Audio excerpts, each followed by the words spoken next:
Hare Krishna. Welcome to the summary of chapter 14, the three modes of material nature. Gita contains 700 verses, as you all know, and 100 of those 700 verses are dedicated to describe these three modes of material nature. Krishna described that these are the three influences in this world: goodness or sattva, passion or rajas, ignorance or tamas. These three modes are binding one to existence in this material world. In this chapter, Krishna is saying first thing one must do is to elevate oneself to the mode of goodness. And Krishna explains the characteristic of a person who is living in the mode of goodness. In the last chapter, we heard about 20 qualities, and one of the quality is detachment of general mass of people, which means don't go to the crowded places. Crowded places doesn't mean temples. Temples also can be crowded, but that is a better place to go than go to the mall, which is crowded with worldly people. Also, it means that crowded minds, that they don't like crowded minds, too many thoughts, too many desires, too many aspirations and ambitions. They are not comfortable with that kind of disposition of mind. So these people look for satsanga so they can develop nisanga. Nisanga means they don't need anybody or anyone else to be happy or anything to be happy. They are not dependent on somebody else to be happy. Because if you are dependent on somebody today, because of that person, place or thing, you may become happy, but tomorrow, if that is not the way it is supposed to be, that you wish it to be, then you will become unhappy. So don't give the key of your happiness to someone else. We can improve ourselves only through satsanga. We might have born in a certain way, we might have learned certain things right or wrong, but if you want to improve in your life, if you want to develop good qualities, why should we develop good qualities? We learned this from my last video. That's how we develop the knowledge of the difference between kshetra and kshetragya. That we don't want to run behind the body and mind, which is needed. It is like a vehicle, like a car and a driver. Body is a car, mind is a driver, that's all. And you are a passenger. So you want to reach somewhere, you need a car and a driver. So to that extent, the body is to be used. To that extent, the driver is necessary. If the body is misbehaving and causing accidents, or the driver doesn't listen to you, takes you wherever he wants, that driver wants, then you're not going to be a happy passenger. So that is the idea. That that you are different from body and mind. You're the boss actually. You should behave like a boss. Body and mind shouldn't drag you anywhere. You should not chase the desire of body and mind. Body and mind should be obeying you and be the servant to you. So that is why we have to work hard in attaining this knowledge. Develop these good virtues. All this happens only when you're in a company of good people. The three modes of material nature act to perpetually trap one to this material world. And rightly so, the acronym of this chapter is trap. Three modes: race of prominence, actions in the modes, pure life. Three modes. So what is the connection between chapter 13 and chapter 14? How the living entity, by his own desire, gets entangled in the material nature. Now in chapter 14, it is described that how the material nature binds the living entity. And in the first two shlokas, Krishna is glorifying the knowledge he's going to give. He's telling that just by getting this knowledge, many great sages have attained the topmost perfection. And in shloka number 3 and 4, it's talking about how the jiva comes into the contact with the prakriti. Here Krishna made it very clear that he is the one who impregnates the total material energy. He calls himself Aham Bija Pradhapita. He is the father of each and every living entity. He is that supreme personality of Godhead who owns everything and everyone. Now in shloka 5 to 9, a very important point is mentioned. How the three modes of material nature binds the jiva, binds the living entity. So what are the three modes? Mode of goodness, mode of passion, and mode of ignorance. Mode of goodness binds the living entity by the sense of happiness and knowledge. Mode of passion binds the living entity by material fruitive actions. And mode of ignorance binds the material entity by madness, indolence, and sleep. In this way, the three modes are binding the living entity.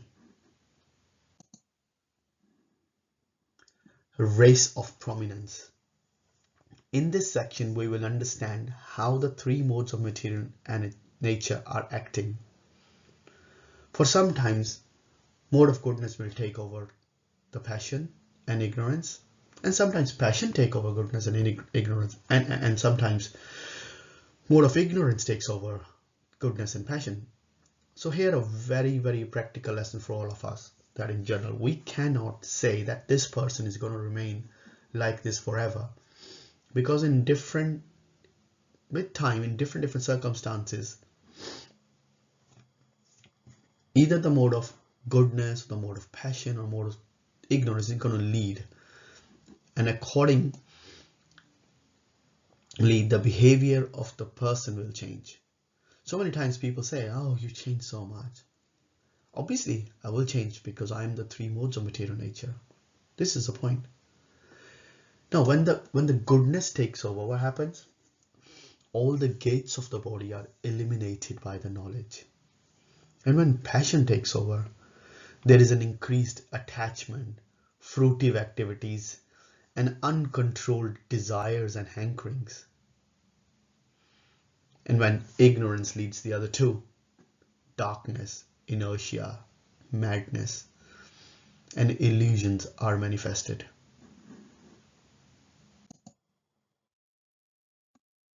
Actions in the modes. After this, Krishna is describing the effects of the conditioning of these three modes. Here Krishna is describing the destination, what these personalities will get in the three modes of material nature. In the modes of goodness, the person who dies in the mode of goodness will take birth in the higher planets of the great sages. And the person who dies in the mode of passion, he takes birth amongst those entangled in the fruitive activities. And third, when one dies in the mode of ignorance, he takes birth in the animal kingdom. And at the end, Krishna is explaining the different result of the action of these three modes of material nature.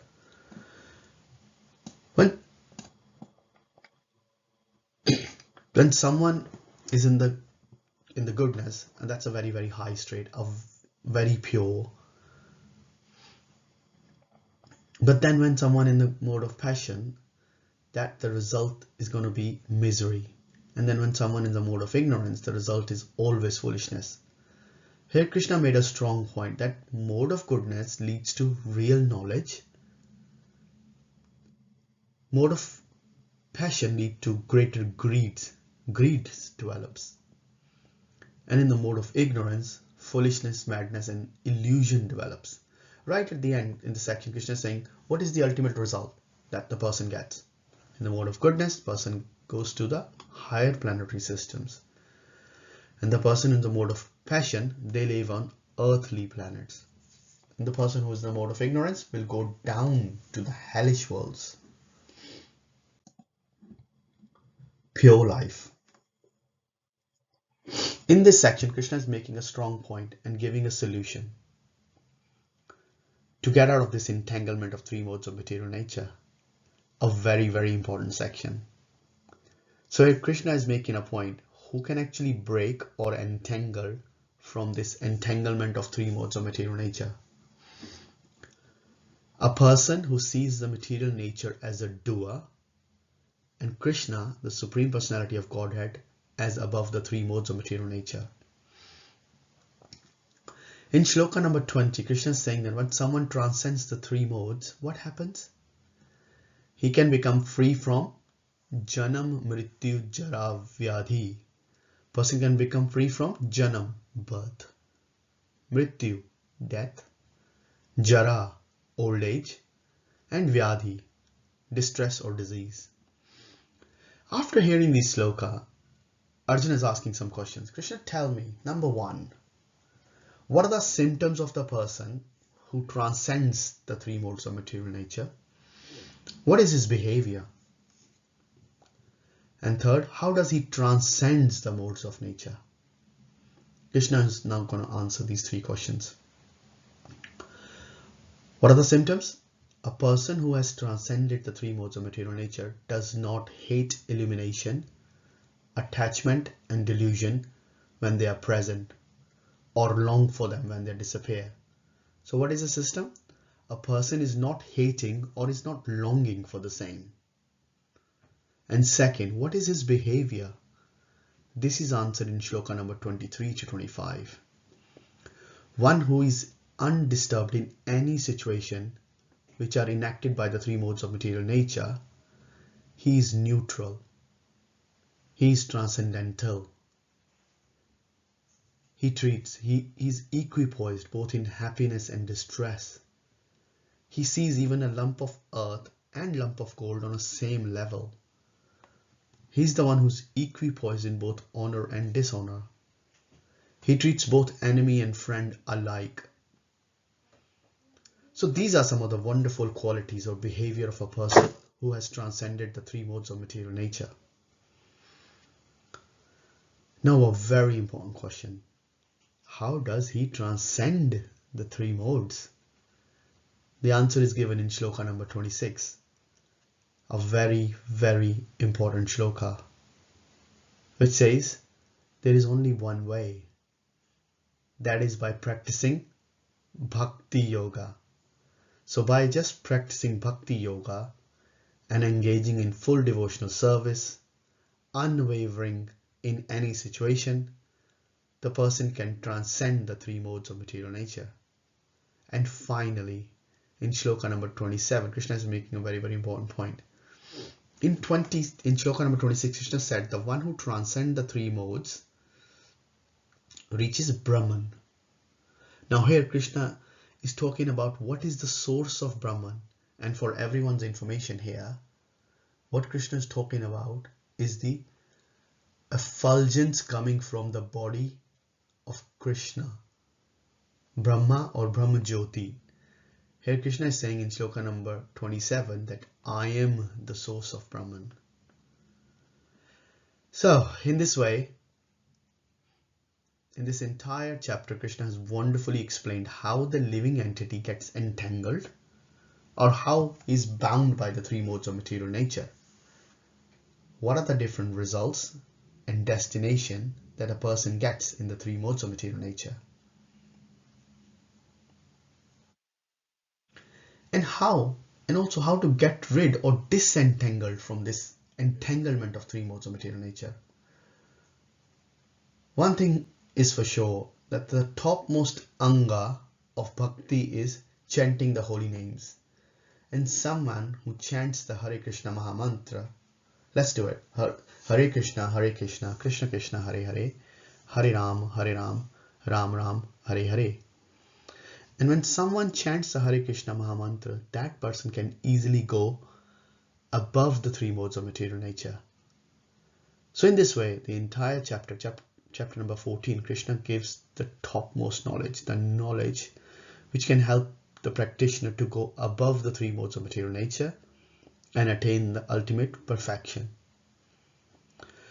After having said this, Krishna is going to make a very, very important point again in chapter number 15, entitled the yoga of the Supreme Person, which I will cover in my next video.